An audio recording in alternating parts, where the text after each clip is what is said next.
Hello everyone, welcome to our channel Tripat Academy. Tripat Academy में आप सभी का स्वागत है। यार, जैसा कि हमारी पूरी सीरीज चल रही है, पूरे सीरीज में हमने सारे क्वेश्चंस आपको जो भी इंपॉर्टेंट थे वो सारे हमने बता दिए हैं। अगर अभी तक आपने वो वीडियोस नहीं देखी है तो जाके आप प्लेलिस्ट जाके चेक कर लो। वहाँ पे हमने सारी चीज़ें डिटेल्ड में जो मोस्ट इंपॉर्टेंट क्वेश्चंस है, जिससे कि आपके यार फुल मार्क्स आ सकते हैं, बहुत अच्छा स्कोर कर सकते हो आप फिजिक्स में।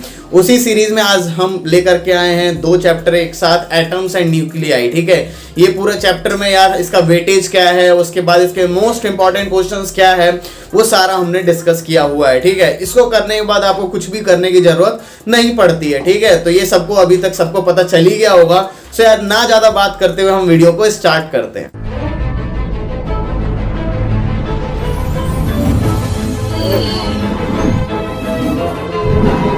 तो यार, सबसे पहली चीज है कि यार हम इस चैप्टर के बारे में, जो एटम्स एंड न्यूक्लियाई चैप्टर है, उसमें मोस्ट इंपॉर्टेंट क्वेश्चंस जो हैं हमारे, उसमें यार जो इसका वेटेज है, सबसे पहले हम वेटेज जान लेते हैं कि यार इसका वेटेज कितना है। तो यार इस चैप्टर का वेटेज है 6 नंबर का, यानी कि इन दोनों चैप्टर को अगर हम मिला देते हैं तो हमारे 6 नंबर बन जाते हैं, यानी कि 70 में से 6 मार्क्स का तुम्हारे ओनली दिस चैप्टर, मतलब इस चैप्टर से आ जाएगा, एटम्स और न्यूक्लियाई चैप्टर से।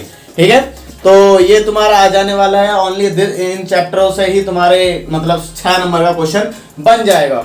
इसके बाद क्या चीज है यार कि इसमें जो मोस्ट इंपॉर्टेंट क्वेश्चन वो हमारे 5 टोटल मोस्ट इंपॉर्टेंट क्वेश्चन है, और लेटेस्ट सिलेबस के हिसाब से बता रहा हूँ। ठीक है, लेटेस्ट सिलेबस के हिसाब से मैं बता रहा हूँ सारी चीजें।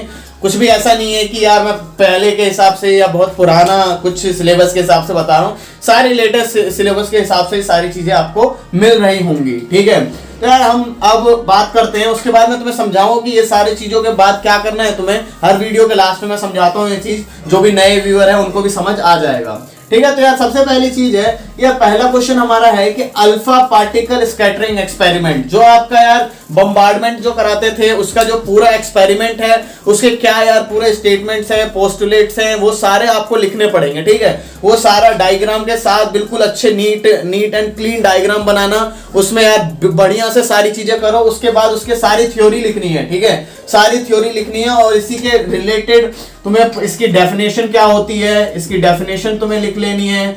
इसके बाद यार तुम्हें इसके रिलेटेड एक कोई अगर क्वेश्चन तुम्हें एग्जांपल कोई सा मिल जाता है तो एक एग्जांपल भी कर लेना। ठीक है, एक एग्जांपल भी तुम इसका रिलेटेड एक कर सकते हो अपना। ठीक है, तो ये तो हमारा फर्स्ट क्वेश्चन होगा, इसको बिल्कुल आराम से करना, कोई दिक्कत वाली बात नहीं है। उसके बाद और फिर आते हैं हम यार सेकंड क्वेश्चन पे। तो यार सेकंड क्वेश्चन है expression for radius hydrogen like atoms. यार जो हम एक्सप्रेशन लिखते हैं ना, ठीक है, अल्फा पार्टिकल के लिए लिखते हैं, और भी औरों के लिए भी लिखते हैं, बीटा गामा, तो उनके लिए जो हम एक्सप्रेशन लिखते हैं रेडियस के लिए, ठीक है, रेडियस के लिए जो हम एक्सप्रेशन लिखते हैं वो यार देख लेना। इसके एनर्जी लेवल्स के बारे में भी हम देखते हैं हाइड्रोजन के, तो इनके जो एनर्जी लेवल्स है उसके बारे में भी आराम से देख लेना। हमारे नोट्स में भी तुम्हें सारी चीजें दिख जाएंगी, जो नोट्स है वो नोट्स आर इनफ, उससे ज्यादा करने की तुम्हें कोई जरूरत नहीं है, तो नोट्स में भी तुम्हें सारी चीजें मिल जाएगी। तो इसका भी यार अच्छे से डायग्राम बनाना, पूरा जो रिवॉल्व होता रहता है, पूरा जो बनाते हैं हम, पूरा यार ऐसे बढ़िया से बनता है डायग्राम, तो उसको अच्छे से डायग्राम बनाना, उस डायग्राम के साथ इसके जो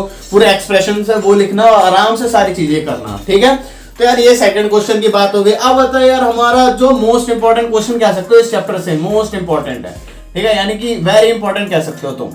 ये इस चैप्टर से हमारा वेरी इंपॉर्टेंट क्वेश्चन आ जाता है, जो कि है यार बोर मॉडल। ठीक है, बोर मॉडल का जो यार क्वेश्चन है, उसके सारे पोस्टुलेट्स और उसके सारे अच्छे से डायग्राम उसमें यार दे रखा है। हमारा बहुत सारी चीजें दे रखी है कि बोर मॉडल में क्या क्या होता है, कैसे सारी चीजें करनी होती हैं, मतलब और क्या क्या चीजें चाहिए होती है, कौन कौन सा हाइड्रोजन स्पेक्ट्रम के लिए कौन कौन सी और चीजें होती हैं।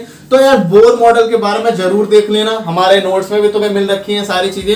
उसके जो एनर्जी लेवल्स होते हैं वो एनर्जी लेवल्स के बारे में देख लेना, और जो हाइड्रोजन स्पेक्ट्रम है, ठीक है, उसके बारे में भी तुम देख लेना। ये तीनों चीज ही इंपॉर्टेंट है, तीनों चीजों को ही यार तुम्हें साथ में लेकर के चलना है। तो यहाँ तक हमारी हो गई थर्ड क्वेश्चन की बात, क्योंकि देखो यार जो भी मैं बता रहा हूँ ना, उतने को अगर तुम आराम से लिखते हो, अच्छे से डायग्राम और थ्योरी के साथ सब कुछ कर लेते हो, उसके बाद तुम्हें यार किसी चीज की जरूरत नहीं पड़ती है। जैसा कि अभी तक तुम्हें एनालाइज हो गया होगा इससे पुरानी सारी वीडियोस देख करके। अगर आप नए व्यूअर हो तो जाकर के पुरानी वीडियोस भी आप देख सकते हो।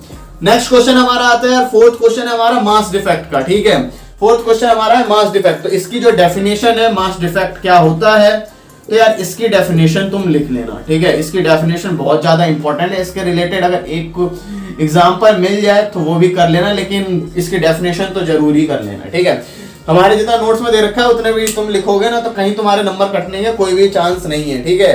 अब आता है यार, ये भी हमारा वेरी इंपॉर्टेंट क्वेश्चन बन जाता है, ठीक है, nuclear fission and nuclear fusion, ठीक है। ये यार बहुत बच्चों को समझ आने में थोड़ी दिक्कत होती है, ठीक है, कि न्यूक्लियर फिजन क्या होता है, न्यूक्लियर फ्यूजन क्या होता है। तो नोट्स में जाना, बिल्कुल इजी लैंग्वेज में सारे नोट्स बने हुए हैं, जो आराम से कोई भी बच्चा पढ़ेगा उसको आराम से समझ आ जाने वाला है कि न्यूक्लियर फिजन के क्या डेफिनेशन होती है, ठीक है, क्या इसकी डेफिनेशन है, और न्यूक्लियर फ्यूजन की क्या डेफिनेशन है, ठीक है। हाँ, और इसके बाद इसके कुछ एक दो एग्जाम्पल कर लेना, दोनों के रिलेटेड एक या दो एग्जाम्पल्स कर लेना, जिससे कि यार होता क्या है एग्जाम में, मैं पहले ही वीडियो में समझा चुका हूं कि पेपर में क्या होता है कि तुम्हारे क्वेश्चंस आ जाएंगे, ठीक है, क्वेश्चंस आ जाएंगे, पहले बोल देगा कि भाई ये डिराइव कर दो या इसकी थ्योरी लिख दो, इसके रिलेटेड एक प्रॉब्लम दे देगा, तो बच्चे वहां फंस जाते हैं कि अगर वो 5 नंबर का क्वेश्चन है ये मेनली, तो अगर मान लो उन्होंने दे दिया पहले में प्रूफ या कुछ ऐसा दे दिया, 3 नंबर का प्रूफ या डेरिवेशन कुछ टाइप दे दिया उन्होंने, उसके बाद क्या होता है यार कि वो 2 नंबर का दे देते हैं हमारा न्यूमेरिकल, क्या दे देंगे, न्यूमेरिकल। तो अब यहाँ पे बच्चे फंस जाते हैं, यहाँ पे बच्चे फंस जाते हैं। एक्चुअली उनके साथ होता क्या है कि ये तो कर लेते हैं क्योंकि यार ये वो पढ़ के आते हैं और ये आराम से कर लेते हैं, लेकिन वैसे मैंने तुम्हें बता रखा कि यार ज्यादातर जो बेस होता है वो किसका होता है, हमारे फिजिक्स के एग्जाम में ज्यादातर आती है डेरिवेशंस, ठीक है, ज्यादातर क्या आती है, डेरिवेशंस आती हैं, ठीक है। लेकिन हो सकता है कि यार तुम्हारा मतलब आ जाए, मतलब हो सकता है कि तुम्हारे न्यूमेरिकल तो आएंगे, ये तो है ही न्यूमेरिकल, लेकिन ज्यादा नहीं आते हैं। लेकिन इसीलिए मैं कह रहा हूँ कि उसके साथ एक एग्जांपल लगा लोगे ना तो तुम्हें बहुत इजी वे में आ जाएगी सारी चीजें, ठीक है। उसके बाद ज्यादा चीज करने की जरूरत नहीं पड़ती है, तो मैंने आराम से थ्योरी वाले क्वेश्चन कर लिया और 1 या 2 न्यूमेरिकल कर लिए, बस। उसके बाद कुछ भी जरूरत तुम्हें नहीं पड़ती। तो यार तब तक के लिए ये मैंने तुम्हें सारा समझा दिया, अल्फा पार्टिकल स्कैटरिंग का एक्सप्रेशन फॉर रेडियस के लिए, बोर मॉडल के बारे में, मास डिफेक्ट और न्यूक्लियर फिजन और फ्यूजन, ये सारी चीजें। तो इसका एक स्क्रीनशॉट लो, फिर मैं समझाता हूँ कि इसके बाद तुम लोग बच्चों को क्या करना है, ठीक है। तो यार तुमने आई होप स्क्रीनशॉट ले लिया होगा। स्क्रीनशॉट लेने के बाद देखो तुम्हें क्या क्या चीजें अब जाके करनी है। अभी तक शुरू से अगर जो भी बंदा अगर अभी तक बना हुआ है उसको तो यार सारी चीजें पता है, लेकिन फिर भी मैं रिपीट कर देता हूं, जो भी न्यू व्यूअर है उसको क्या करना है, एक नोटबुक बनाना है। उस नोटबुक में क्या करना है यार, तुम्हें ये सारे क्वेश्चंस लिखने हैं और इसके सबके आंसर्स लिखने हैं। चाहे तुम हमारे नोट्स को प्रेफर कर सकते हो या आप कहीं से भी कोचिंग लेते हो, कहीं से भी वहां से भी जाकर के आप लिख सकते हो। तो वहां से जाकर के तुम्हें पूरे एक बना लेना है, क्योंकि यार लास्ट मोमेंट पे एक्चुअली होता क्या है कि लास्ट मोमेंट पे हमारे पास कोई चीज होती नहीं है, ठीक है। लास्ट मोमेंट में हमारे पास कोई चीज होती नहीं है। इस चक्कर में क्या होता है कि यार हम बुक ढूंढते हैं, बुक में जाकर के देखते हैं यार कि इसका आंसर क्या है, उसका आंसर क्या है। इस चक्कर में बहुत ज्यादा टाइम वेस्ट हो जाता है। तो अगर तुम्हारे पास वो नोटबुक होगी ना तो उस नोटबुक में डायरेक्ट देख करके आपको कोई सी चीज की जरूरत नहीं पड़ेगी। डायरेक्ट नोटबुक उठाया, नोटबुक में सारे आंसर्स थे, बस। उसके बाद तुम्हें कुछ भी करने की जरूरत नहीं पड़ेगी, ठीक है। तो यार इसीलिए मैं सबको समझाता हूं कि आराम से सारी चीजें तुम्हारे फुल मार्क्स आ सकते हैं, ठीक है। ऐसा कुछ नहीं है कि फिजिक्स में नहीं आ सकते, फुल मार्क्स आ सकते हैं। अगर इतना जितना मैंने बताया उतना अगर कर लोगे ना तो तुम्हारे ये 6 नंबर कहीं ना कहीं 6 नंबर पूरे आएंगे, ठीक है। इसमें इस चैप्टर से 6 नंबर पूरे आएंगे और धीरे धीरे करके सारे मैंने चैप्टर्स कवर कर दिए। आपका एक लास्ट चैप्टर है, उसकी वीडियो मैं अभी डालूंगा, ठीक है। 1-2 दिन में वो वीडियो भी डल जाएगी। लास्ट जो चैप्टर आपका यार इलेक्ट्रॉनिक डिवाइसेस, उसका भी पूरा मैंने एनालाइज सब कुछ कर लिया है। 6-7 साल के प्रीवियस ईयर के सारी चीजें देख लिए। उसके बाद उस वीडियो पे काम चल रहा है, वो सारी बन जाएगी, ठीक है। अगर वीडियो कहीं भी इंफॉर्मेटिव लगे हो तो लाइक कर दिया करो यार, थोड़ी हमें मोटिवेशन मिल जाती है। जिनको यार अच्छा नहीं लगा वो डिसलाइक भी मार करके जा सकते हैं वीडियो को। यार अभी तक भी मैं रोज हर वीडियो में बोल रहा हूँ, लेकिन आप लोग करते नहीं हो। प्लीज यार शेयर कर दिया करो वीडियो को अपने फ्रेंड्स के साथ, जिससे कि यार हमारा भी थोड़ी बहुत हमें मोटिवेशन मिल जाए, क्योंकि यार सब्सक्राइबर ज्यादा बढ़ नहीं रहे। तो यार सब्सक्राइबर आप सभी बढ़ाओगे तभी जाकर कुछ हो सकता है, ठीक है। तो बस यार ज्यादा ना बात करते हैं, वीडियो को एंड करते हैं। Thank you for watching the video. जय हिंद, जय भारत।